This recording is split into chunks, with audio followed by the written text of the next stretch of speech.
Yeah.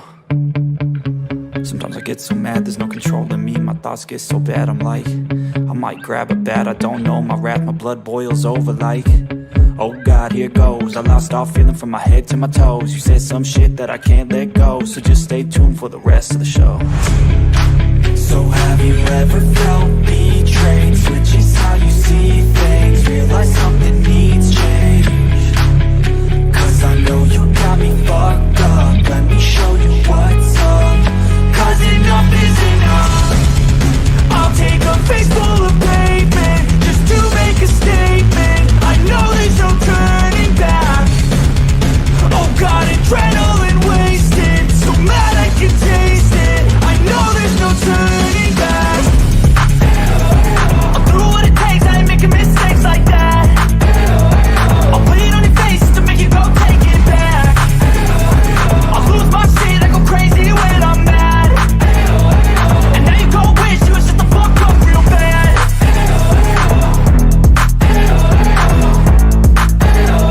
And now that I'm gone, yeah, I know there's no turning back.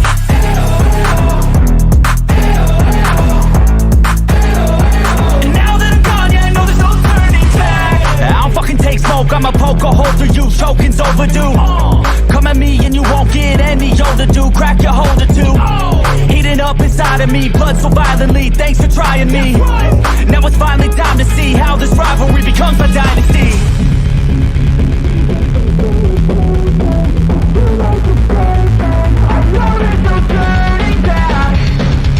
Oh God, adrenaline wasted, so mad I can taste it. I know there's no turning back. I'll do what it takes, I ain't making mistakes like that. I'll put it on your face to make you go take it back. I'll lose my shit, I go crazy when I'm mad. And now you go wish you would shut the fuck up real bad.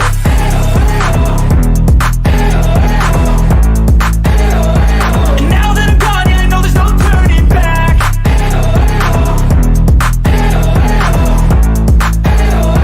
And now that I'm gone, yeah, I know there's no turning back. Welcome to ArchRivals Football. Here is your starting lineup. Number 20, Darnell the Playmaker Sallins. Number 94, Alex the Bearman Kazzaz. Number 24, Ricky Litwinkowich. This show is sponsored by Raz Energy, DreamControllers.com, and Steiner Sports. ArchRivals Football is a Pain Train Pipe Bomb production.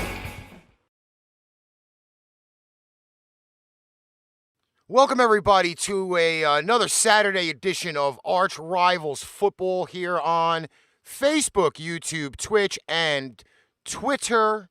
I am here with the boys, Darnell the Playmaker Sallins, and the Bearman, who's currently on the road as we speak. What is up, boys?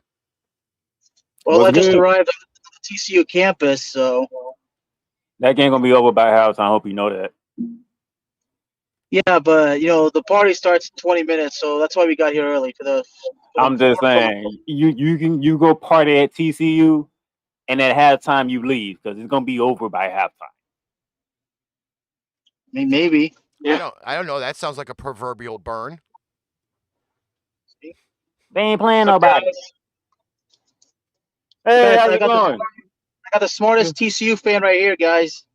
What's up? What's good? We got this guy. We got Stephen Waldman watching us on YouTube right now.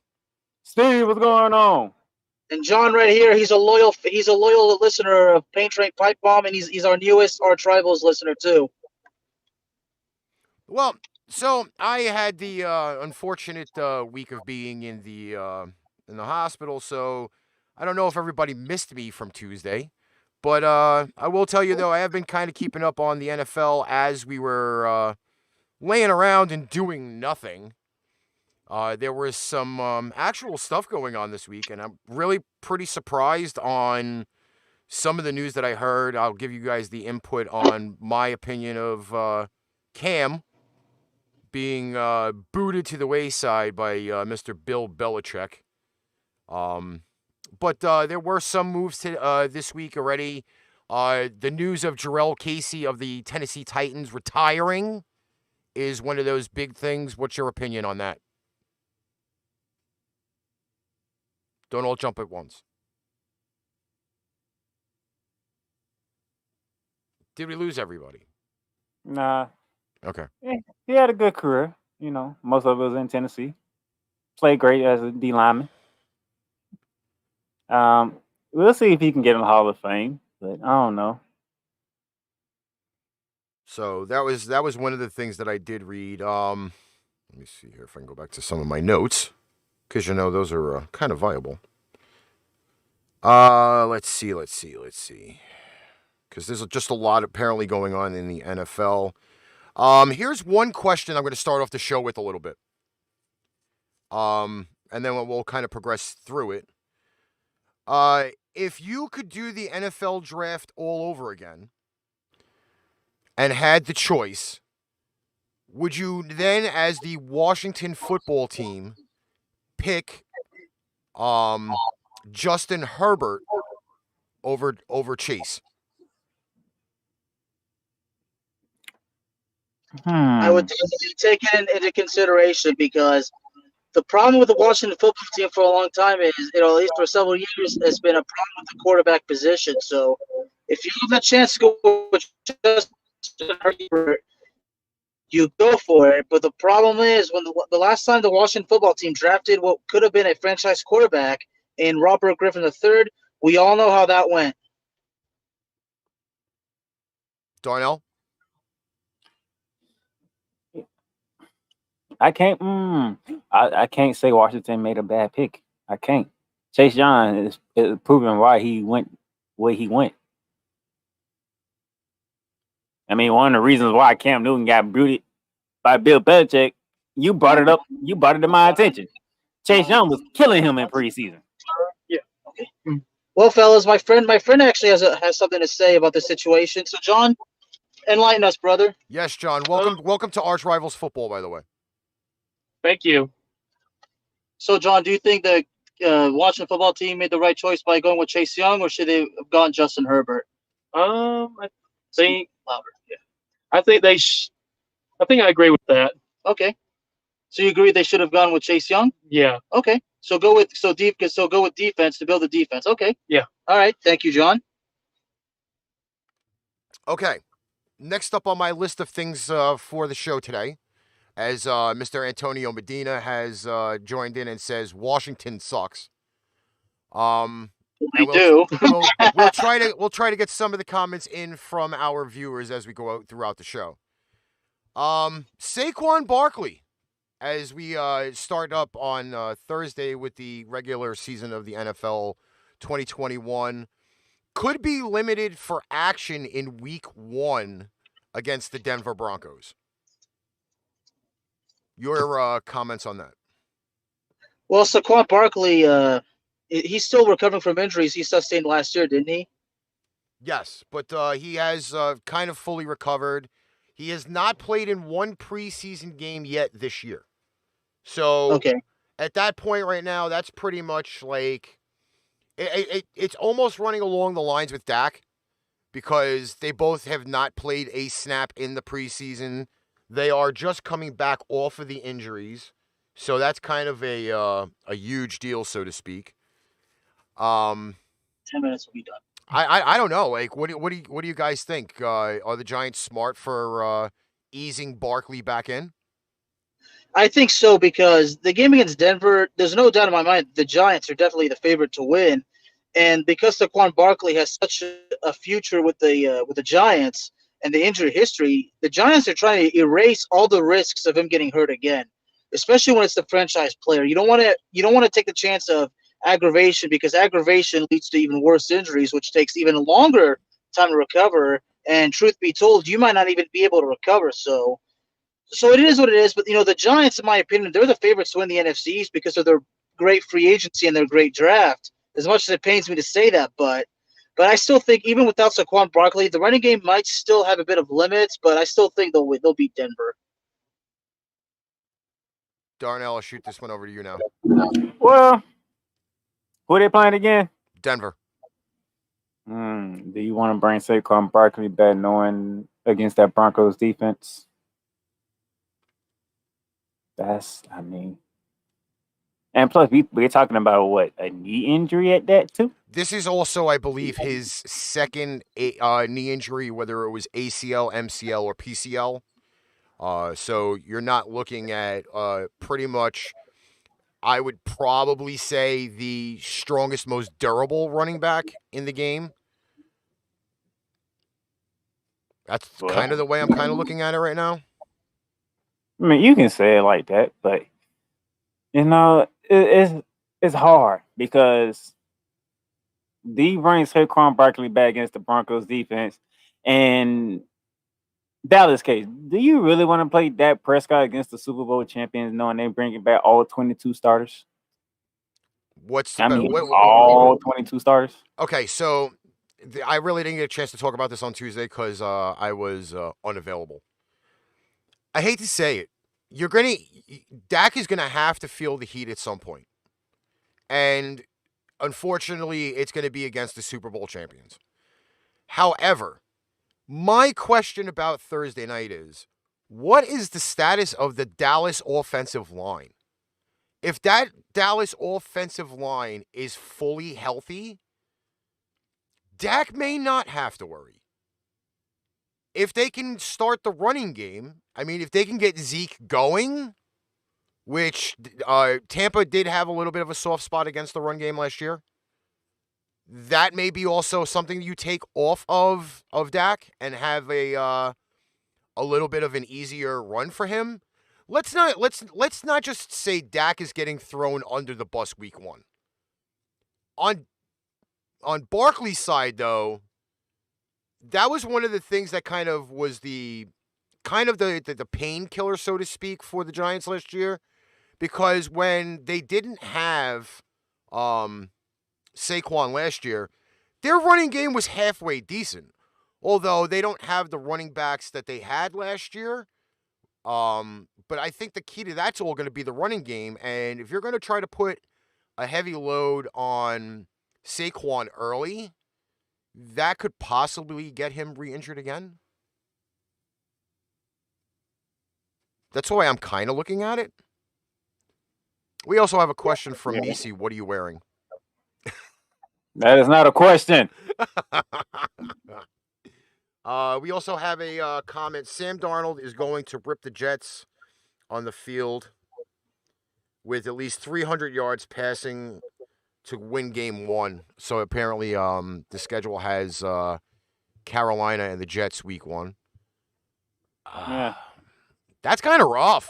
I mean,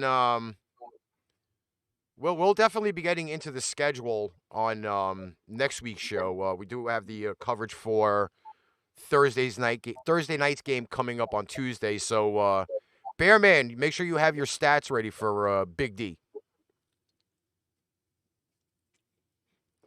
Let's see here. There was also a trade in the NFL this week. Actually, you know what? Skip that. I want to go to this article here. The realistic landing spots for wide receiver John Brown. I'm going to run the teams past you guys, and you tell me whether they have any fits to them. Number 1 on this list just so happens to be my team, the New England Patriots. Reason being is that they say here, Julian Edelman era is obviously over, and the Patriots also placed N'Keal Harry on the injured reserve with the shoulder injury this week. Have one of the most accomplished tight end duos in the NFL, and rookie Mac Jones could use all the help he can get. Any comments on him possibly going to the Pats? Matt Jones can use all the help he can get, really? That's what they're saying in the article, and I'm saying this article quote as of the. But Tom Brady can use all the help he can get. Cam Newton can use all the help he can get. It's a new era. But Matt Jones need all the help he can get. Listen, I don't write the articles. I just read them to everybody, and that's how we kind of go with that. I'm just saying, you seen how ridiculous that sounds, though, right? Yeah. By the way, Alabama is now up 27-0 on Miami. Just throwing that little college tidbit out there. And also in Austin, Texas, Louisiana got the first points on the board, 3-0 over the Longhorns. Next team on the John Brown listing is the Baltimore Ravens. It says rookie first-round pick Rashad Bateman and young depth receiver Miles Boykin are both on short-term injured reserve for the Ravens. Could use another proven pass catcher to work with Marquise Brown, Sammy Watkins, and Devin Duvernay. Any opinions on him going to maybe Baltimore? He can go to Baltimore. We don't know when we're going to see the rookie wide receiver from Minnesota. I mean, and then we know the history with Sammy Watkins. He can't stay healthy for much long. Yeah, Lamar Jackson might need another target. Next on the list would be the Indianapolis Colts. T.Y. Hilton went on the IR this past week. That would have Carson Wentz throwing him the ball. They also do have receivers as of Michael Pittman Jr., Paris Campbell, and possibly maybe John Brown filling in for Mr. T.Y. for a little while. Not having T.Y. to start the season for the first 4 games could be some problematic for Carson Wentz. And by the way, you're playing to see how the Seahawks out the gate. So you might want to have a threat downfield. Next on the list would be the Washington football team. Top Washington receiver Terry McLaurin has superstar potential, but isn't much else left on the outside of the offense. Newcomers Adam Humphries and Curtis Samuel are better suited for the slot, and they surprisingly moved on from Kelvin Harmon this summer. So why not take a shot on the John Brown thing?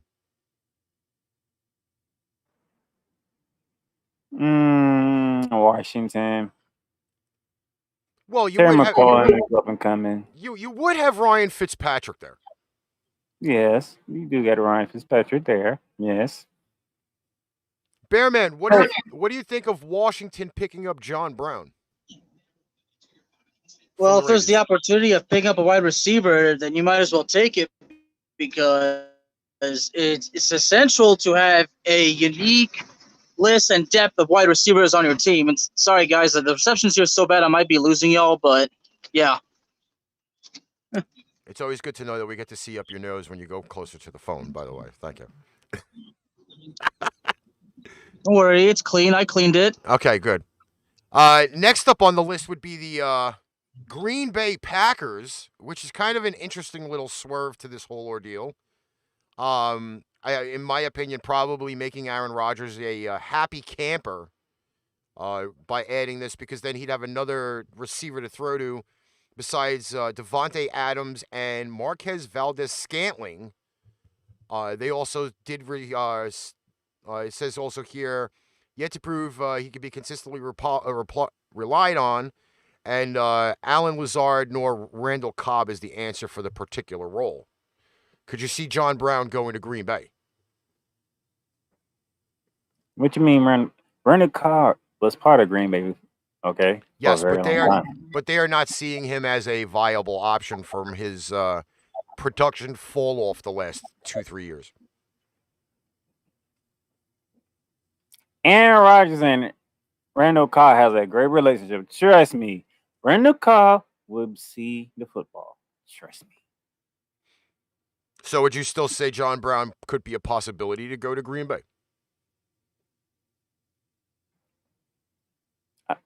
No. This one here I find as the ultimate swerve. The Chicago Bears. Bears moved on from both Anthony Miller and Riley Ridley this summer, leaving Allen Robinson on the bit of an island. Hoping that 2020 fifth-round pick selection Darnell Mooney can show or continue to flourish. But Brown has a different skill set than both Robinson and Mooney, and probably would become the number 3 option. Would you kind of agree with that one? So all that you just said, right? Mm-hmm. Because I'm going to tie everything together, okay? And everybody want Justin Fields to play week 1? Yeah, I'm not feeling the that option. What you just said, right? Who they got rid of? Anthony Miller and Riley Ridley. And you leaning on Allen Robinson, Darnell Mooney. Oh, it's Mr. Alex. Mr. Alex, welcome back. My apologies. Thank for not you. I seeing got it. an invite from a friend of yours, so I ain't I forget. mean, I got an invite from a friend of yours, so I figured, what have I got? I ain't forget. Trust me, I didn't forget. So we're currently talking about the topic of teams that John Brown, formerly of the Vegas Raiders, could go to. And Alex, I actually would like your opinion on this one. Could Mr. John Brown end up on the Atlanta Falcons? He could. I mean, they got a lot of speed at receiver already between Calvin Ridley and Pitts, but I know he's technically a tight end, but that's a wide receiver in a tight end's body. I don't know where he's going to fit in though, because Russell Gage is the number 2 now. Falcons could work. He can't go to the Panthers. He can't go to the Bucks. The Saints could use him. Well, we've gone over lists of teams like the Green Bay Packers, the Chicago Bears. No. We got here as well Washington. Yeah. The Colts. Yeah. The Ravens. No, he was already a Raven. It didn't work. And they also one of the teams on there was the Pats. I'm not really gonna reach on that one. But here's the interesting team, and this is where I think this could probably, in my opinion, be the best fit for him. The Seattle Seahawks.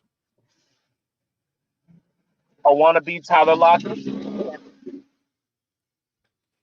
Well, it would give Russell a little bit another option, deep threat, wouldn't it? Actually, fairness, no, because in fairness, is already there. In fairness, could Russell use another weapon? Probably. But for me personally, hell no, he ain't going to goddamn Okay, Seattle. yes, he could use another weapon, but look at the lot he's already got. Guys, look at the lot. Gerald Everett at the tight end. They get Carson, Penny, and Dallas, DJ Dallas at the running back. You really? Oh, and Eskridge is the number 3. You really don't have any room on Seattle. So pretty No much. room on Ramsey. So pretty much, it would be a crapshoot to see where he would be going, though. At this point.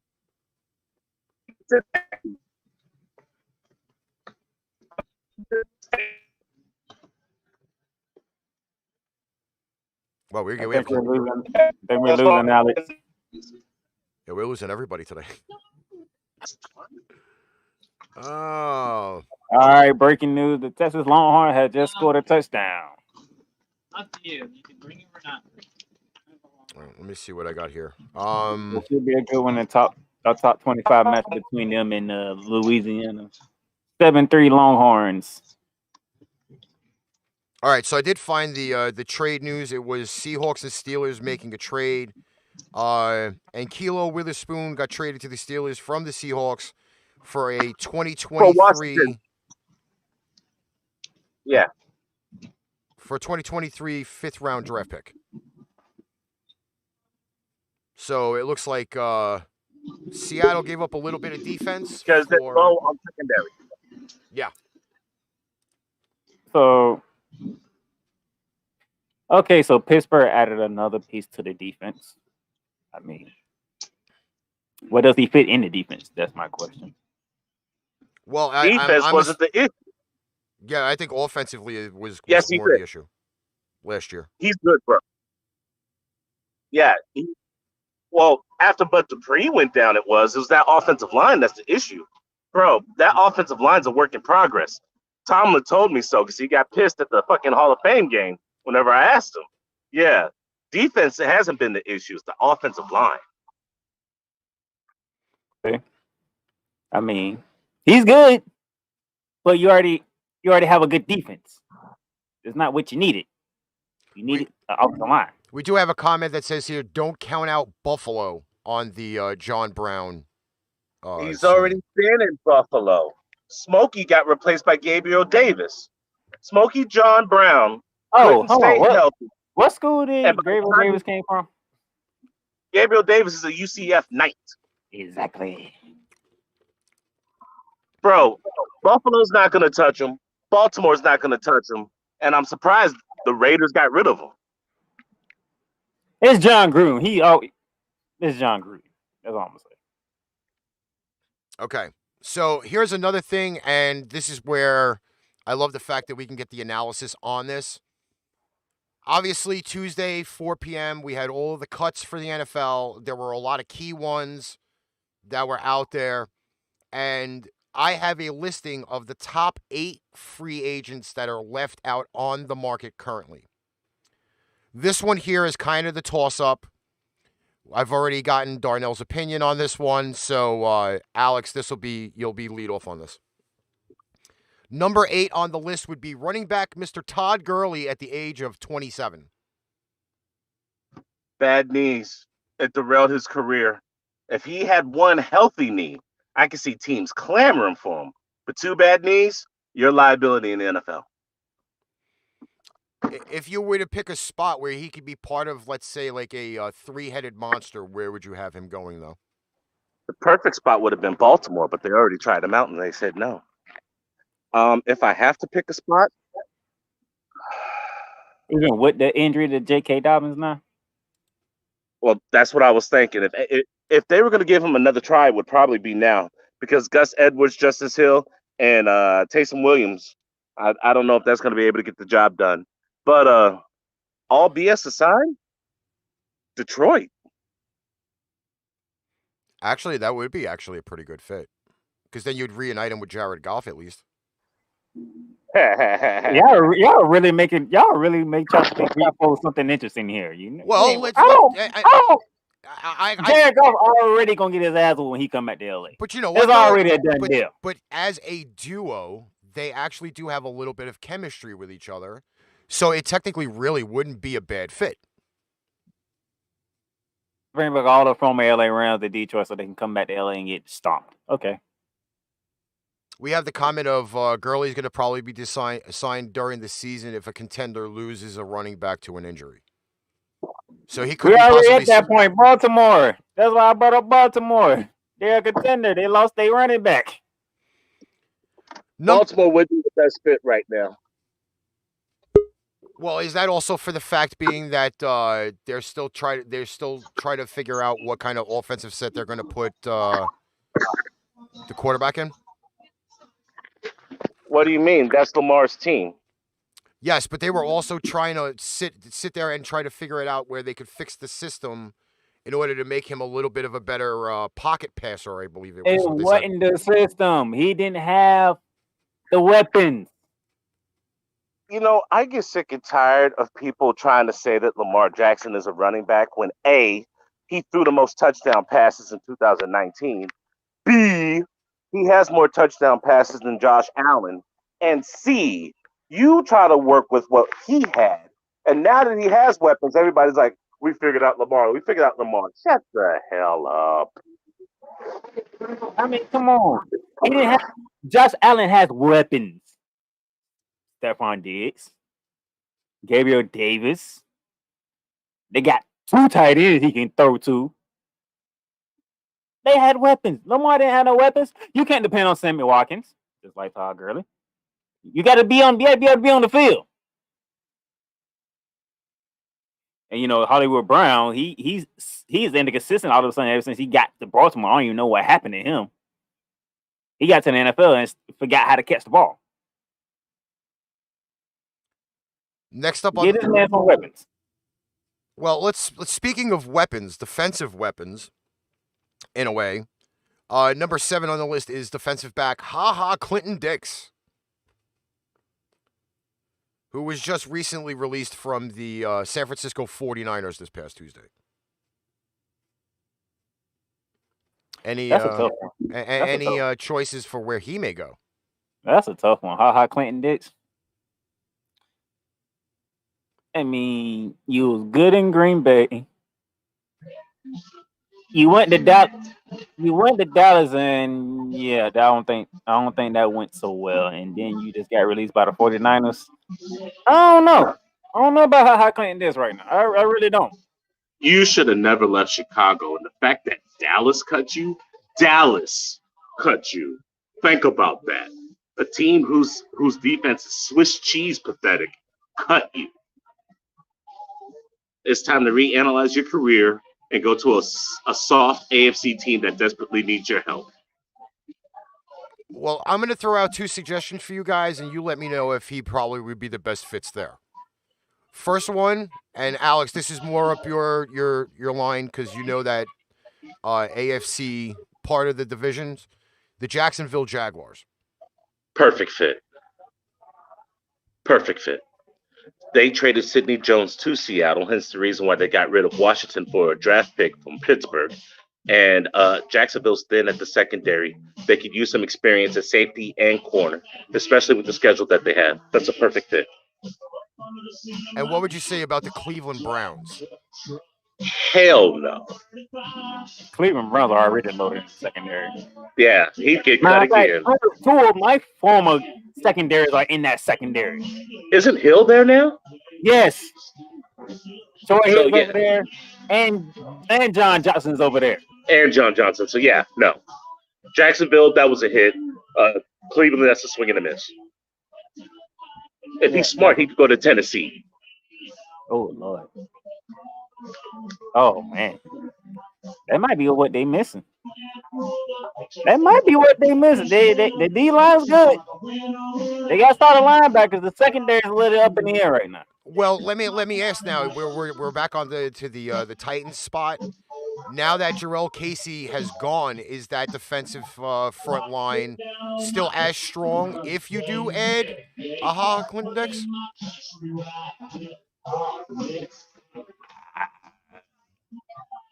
Playmaker, you take this one. Well, before Jarrell Casey retired, you did sound Jadeveon Clowney, so you got somebody on the edge.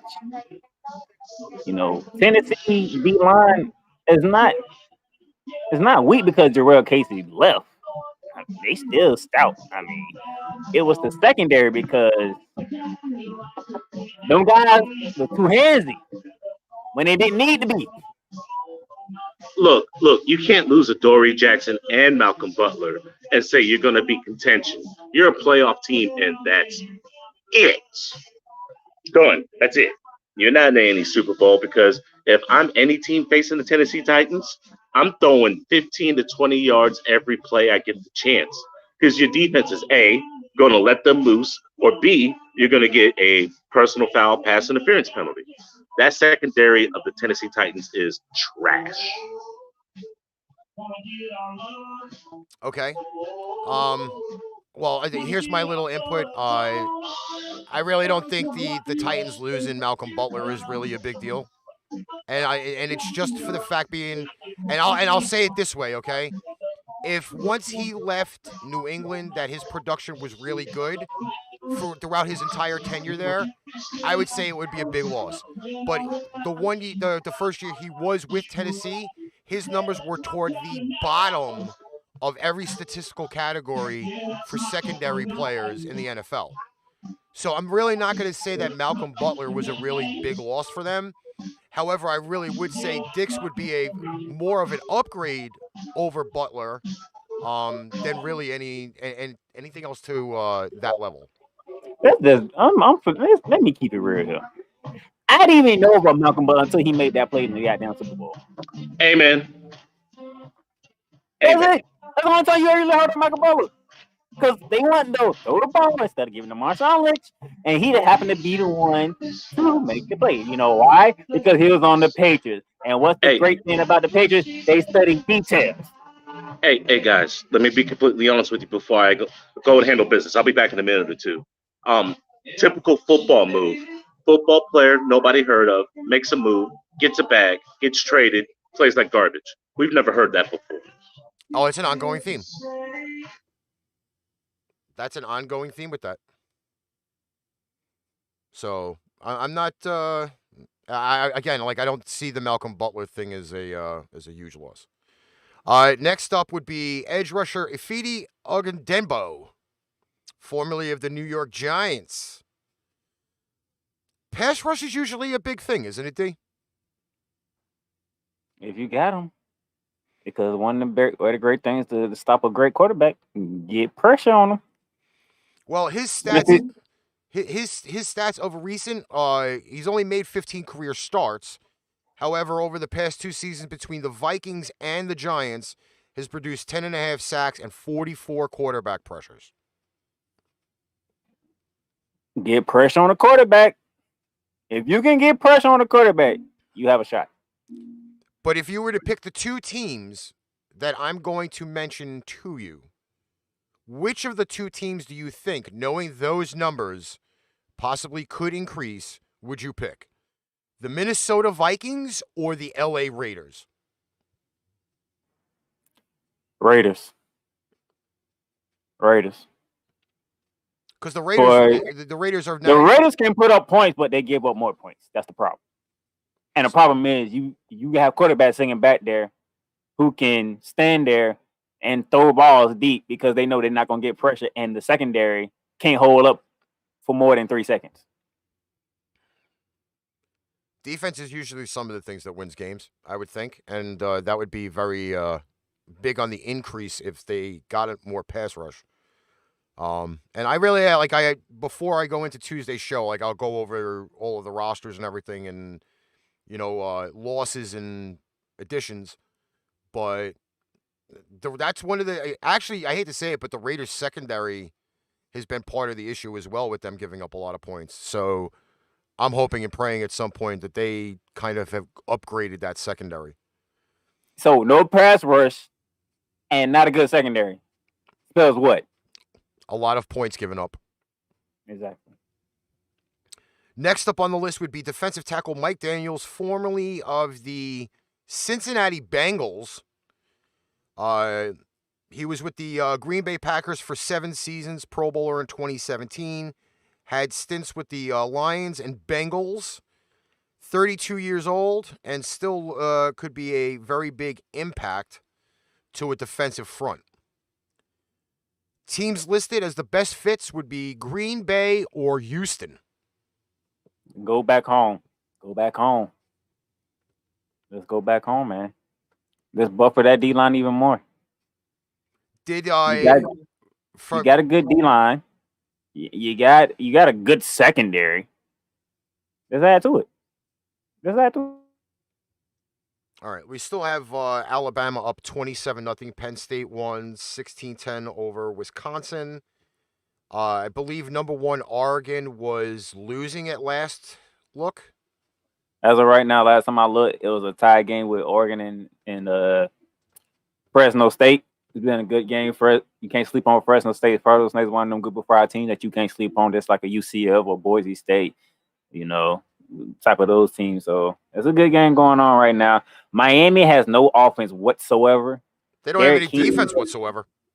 Derek King's only thrown for 53 yards, and you almost at halftime right now. Wow, so that Alabama defense is doing their job. So as I'm sitting here watching the college game, because I don't normally watch college, the receiver fell over and they threw a pass interference penalty on the defensive back for Alabama. He legit tripped over his own feet, and the freaking defensive player is getting flagged. All I can say is this. Miami wasn't ready for this. Miami's wasn't ready for this. It's the reason why Alabama is Alabama. All right, let's talk some offensive line because we love offensive line. We love those hog mollies, the guys in the trenches. Former center of the Baltimore Ravens, Matt Skura. He apparently landed with the Ravens before playing for the Dolphins. Started 12 games in 2020, allowed a single sack. Choices of best fits for him, the Houston Texans or the Atlanta Falcons.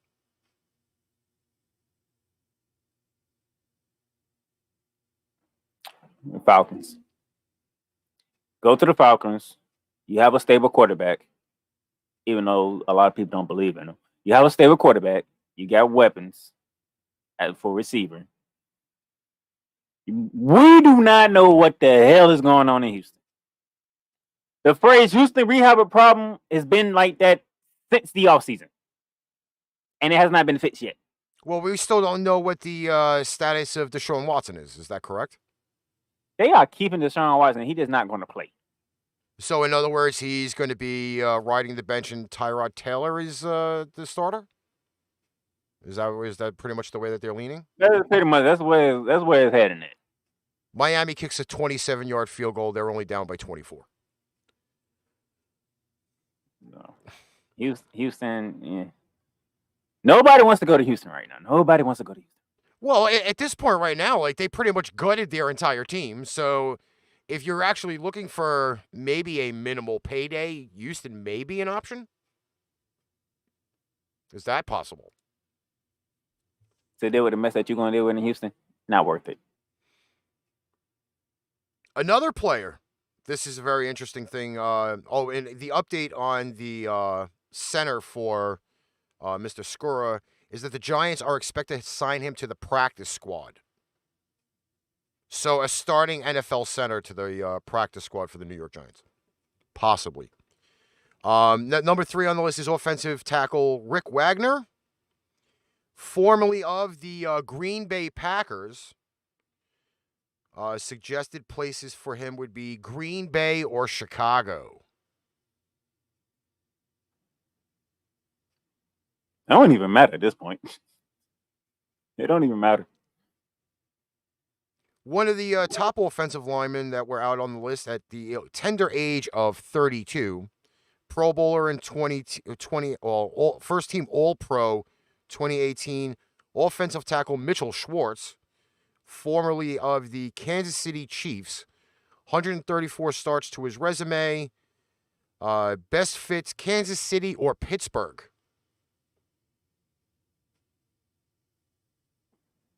That's a toss-up. Flip a coin. I'll say flip a coin and it's pick.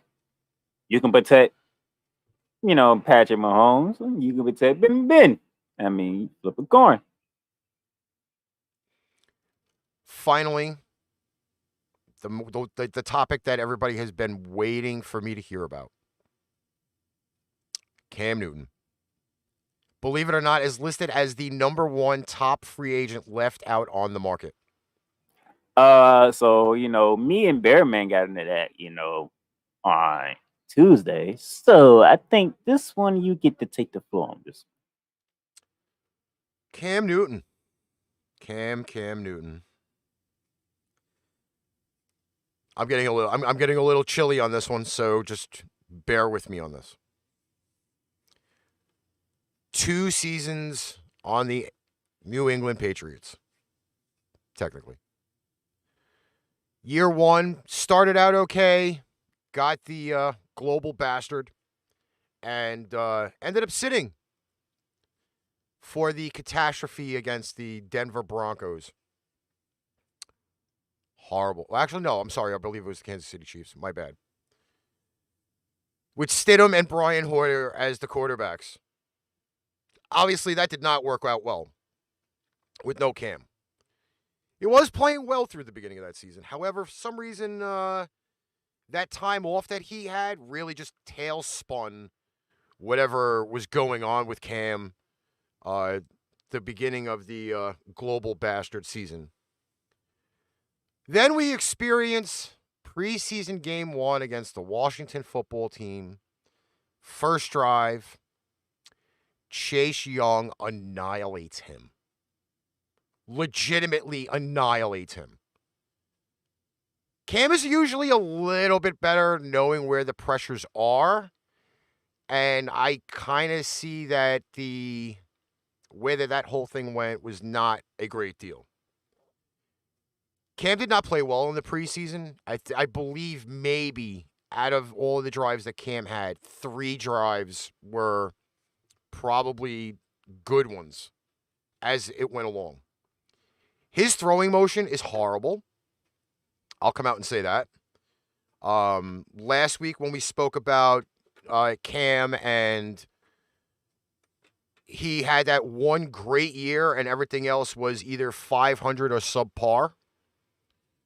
No matter what weapons you put around Cam, I don't believe Cam is Cam. He had one great season at 15-1. Super Bowl. I think the Super Bowl kind of torched him, losing to the Denver Broncos and getting smoked. Cam signing on anywhere he's going to be a backup. And I don't think Cam is going to be happy as a backup. So, the same way I'm kind of seeing with maybe Todd Gurley is going to be the same way you're going to see with Cam. Cam's going to sit around the entire season waiting for an injury to happen, and then he'll sign on somewhere, and he'll be that stopgap. Is he got any real left potential in the NFL? I sincerely doubt it. I sincerely doubt it. And that's my look on Cam. Cam may be a stopgap. That is about it. So, Cam got cut by Belichick. Poor Ricky. Again, like as many times as you want to go and look at preseason, which again the games really don't mean anything because you're not playing against starters for a full 60 minutes. It's just getting your body adjusted to the NFL setup more than anything else. You're not playing full speed the same way you are now coming into an 18-week season. Sorry, that's just not like it doesn't cut it. But if you're showing potential the way guys have been in practice, a lot of the rookies, and there's a lot of great rookies that are probably coming into the NFL and probably will make a dent into certain things. But if you see somebody like Mac Jones outperforming somebody like that, you're going to probably go with it. Is Mac Jones going to have a great season? To be determined. Is he going to have his bumps in the road? Hell's yes. He's going to have some potholes. But he's going to go through a learning experience like no other because of that coaching tree that's there in New England. He has no expectations. Exactly. No expectations. Exactly the point. Is he going to have a long season? Yeah, I'll say he's going to have a long season, though. But it's not like he's not walking into a situation like Cam last year, who didn't have anything but running back talent. You literally have surrounded Mac Jones with some quality receivers, not number ones, a bunch of 2s and 3s, but you also gave him 2 of the best tight ends in the game at this point. And that'll be a learning curve for him. Look at that running game. He's protected by that running game. Damian Harris, Ramondre Stevenson, who I'm trying to tell people, draft him late. You don't draft him and he goes off week 1, week 2, you're going to be mad as hell. I'm telling you now. Pick him up. If he's got to be your last damn running back or your last pick him up because he's not going to be there week 3. Damian Harris, Ramondre Stevenson, y'all forget that he still has James White and J.J. Taylor. As you mentioned, he's going to have the security blankets of Linus. He's got Jonnu Smith and Hunter Henry. And he's got Kendrick Bourne and Nelson Aguilar at the wide receiver position. He doesn't have to make it to the playoffs. Hell, if they make it to the playoffs, that's a bonus. They're building for the future. And also the other thing that I can actually kind of grasp on, and this is one of the things because we were talking about some of the free agents that are left out on the market were some of the top offensive linemen in the NFL at some points, like Mitchell Schwartz, who just got released by the Kansas City Chiefs. That offensive line is not as bad as everybody thinks it is. And you got starters returning from the, quote... COVID. Yeah, I wasn't going to say it, but I'll allow you to say it, Alex. But yeah, you have guys coming back from that list. That offensive line is going to be pretty decent. I So, believe that offensive line in New England is top 15. which is one of the things that I kind of said to my question mark for Thursday. And I'll get more into that on Tuesday when we go to pick the game. Is the health of the Dallas offensive line? Like that's going to be the key for everything. Everybody's offensive lines have to be healthy that beginning of the season, in order for anything to work whatsoever. Sir, before I go back to work, I just want to mention two things. You're talking about the offensive line. I'm talking about Dak.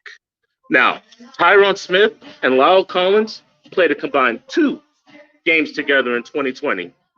Dak Prescott was going to shatter records with the way he was throwing the football, averaging 371 yards a game before he went down with his ankle injury. So you're telling me you're going to have a 6-10 team open up the season against the defending champions with that nasty, savage Tampa Bay defense who's thirsty to hit a quarterback? If Dak makes it out of week 1 uninjured, he wins. Regardless of the Cowboys are losing the game. All right, to hell with that. If Dak makes it out that game uninjured, he wins. But I just wanted to leave that possibility out there before like we automatically just demolished the Cowboys week 1. I'm just again there's a lot of different possibilities, and let's also mention, and this is one big key that I always say to everybody: you could have teams surprisingly do things week 1 that they probably won't do for the rest of the season. Why? Because the NFL season every year, notorious, everybody comes out of the gate somewhat sluggish. True. So we have that Prescott coming off of what? Dislocated ankle, broken ankle, shoulder problem. And you have the Tampa Bay Buccaneers bringing back all 22 starters. All 22 starters. Something has never been done. Tampa Bay is doing stuff that has not been done, and you finna send Dak Prescott and the Cowboys to Tampa Bay, Florida, to play that team to open up the NFL season. Listen, the unfortunate thing is I didn't write that schedule, and as much as I would love to see a lot of hack, smash, and death to the Dallas Cowboys, they may have actually just served that up to a platter for me. Bro, if they make it out of Raymond James without 3 injuries, Dallas will be fine this year. But I predict that one of the tackles is going to go down, that Dak is going to get injured, and watch out for Mr. Smith. I think he's going to try to run over Leonard Fournette, and he's going to end up getting ran over. Now, I'm not a psychic, but call me now for your free reading. When's the last time the Dallas Cowboys opened their opener against the defending champions? Because I can tell you, it was a while ago. I can tell you that. I don't think that ended well, did it? I don't think that ended well. Wasn't that, believe it or not, the Giants Dallas opener one of the years after the Giants had won the Super Bowl? Ding, ding, ding, ding, ding. Yeah, how'd that happen? How'd that go? Yeah, it didn't go well. So they set the Dallas Cowboys up for failure, but I mean, it is what it is. I don't want to say they said the Dallas in terms. They said Dallas, but we know how this is. It's America's team. America's team got to be on prime time. And you have to say week 1 who was led by Tom Brady. I hate to say it, I wouldn't want them on week 1. Okay, 2 funny stats. Dak Prescott has never beaten Tom Brady. Tom Brady has never lost to the Cowboys. Defense, Tampa, number 1. Defense, Dallas, 26. Fournette, Jones, I would take over Zeke right now.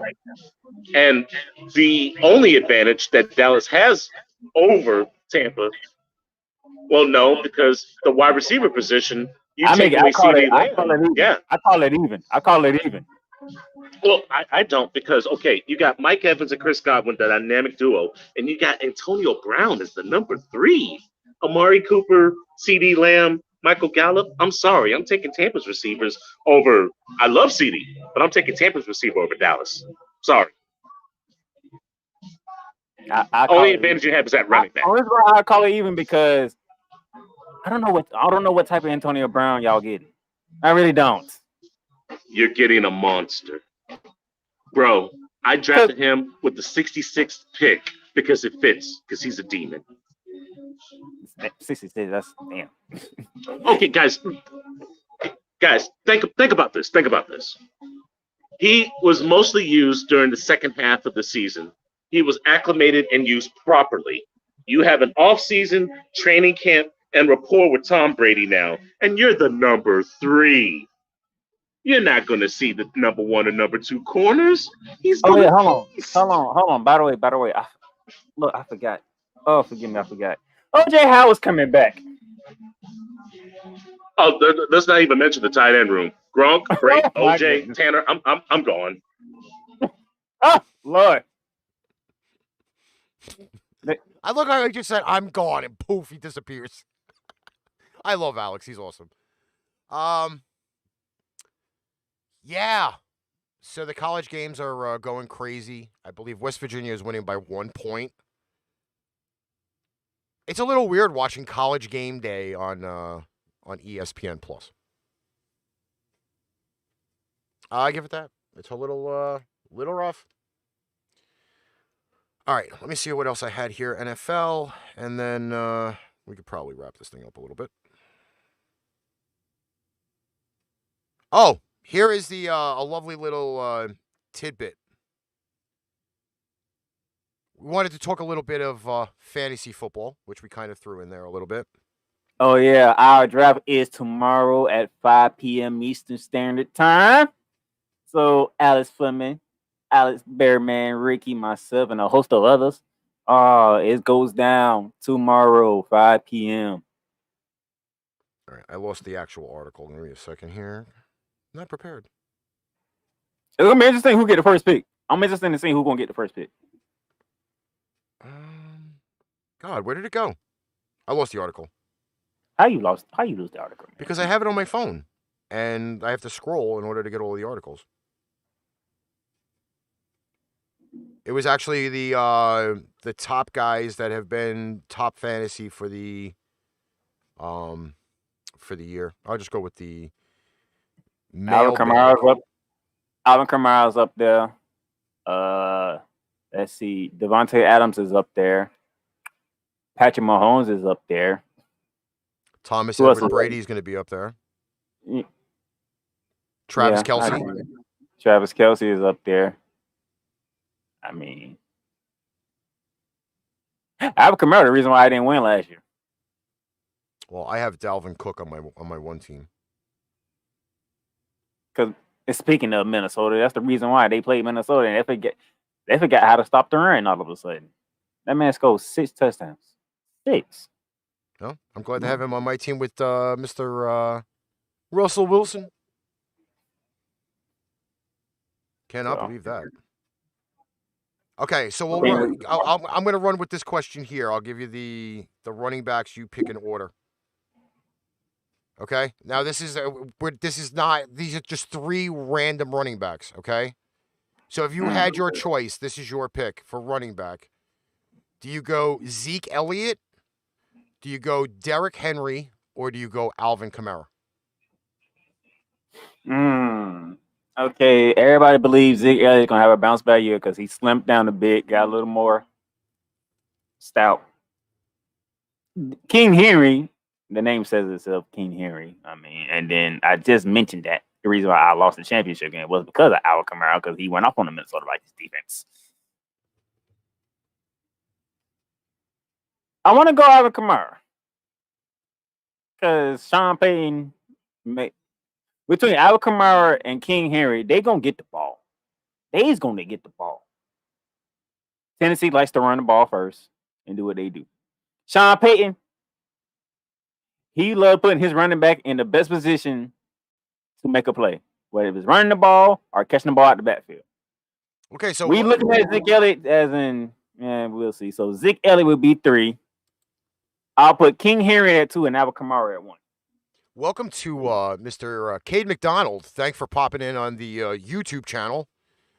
He does say, how about them Cowboys? And go Cam or Henry, Cowboys fan, and I can tell you that. We got another boys fan watching the show. Good job, dude. So when let's see, when September 11 gets here, after the Bucks did what they do to the Cowboys, I want to see you in our chat again, sir. Just throwing that out. We will be back on again Tuesday night at 8:30 Eastern Standard Time on Facebook, YouTube, Twitch, and Twitter.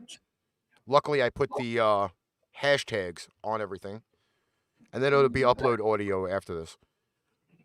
Yeah. Let's see. Let me see if we get one more quick pick in here, because this was part of a mailbag thing that they wanted. Would you do this trade? Here's the question. Juju Smith-Schuster and David Montgomery for Derrick Henry. Juju and who else? David Montgomery, running back for the Juju and Derrick for King Henry. Yes. That solidifies one running back for me. I can go find me another receiver. Yeah. So that's our part of our little fantasy segment for the week. I'm just saying. If somebody's stupid enough to trade Derrick Henry, I'm taking that. There's just certain players you don't trade. Derrick Henry is one of them. Cam will get the ball more this year. I stay away from Juju until late in the draft because not sold on him as of late. I don't even know where he went in any of the drafts so far because I auto drafted mine, and I still got a slamming team. The only thing I don't have is a backup quarterback yet, so I might have to figure that one out. Although I heard Carson Wentz was still out on my free agent pool. Your buddy ain't auto drafting tomorrow. I can tell you that. So, all right. So Shoot, I might go live tomorrow. That's so people can see the draft. I might do that. I'm thinking about it. So Bryce Young for today is 19 of 27, 201, and 3 scores. As Alabama is a big on the U. Louisiana Tech is up 21-14 over Mississippi State. It's getting interesting. So we got a lot of college football going on. Louisiana and Texas still in the 7-3 battle. West Virginia up 1 at Maryland going into the second half. Alabama, Miami. They just kicking off on the second half. Alabama up big. And you still got more games tonight. Number 5, Georgia, taking on number 3, Clemson, down in Charlotte, North Carolina. All right. So that's it for the show today. Thank you to everybody that has tuned in, commented. If you like what you see, subscribe, like, share, follow, retweet, because we're on Twitter. We will be back Tuesday night, 8 o'clock or 8:30 p.m. Eastern Standard Time, covering Thursday Night Football, our first picks for the season. And we'll have a little bit of a preview or prediction preview of what we're going to have from our staff on how the season will go, our NFL predictions. So tune in then. Thanks to Alex who popped in, both of them, Bearman and Mr. Fleming. Tuesday night should be really interesting, D. Unfortunately, I won't be around. Yeah, you could just be in the comment section. If I can make it in the comment section. So, till then, we'll catch you guys. It don't matter. Y'all know who I'm picking. Yeah, we know who you're picking. But thanks to everybody. We'll catch you guys later. And, yeah. Hey, did you like that show? Like, share, follow, subscribe. Share out our shows to all of your social media. Need merchandise?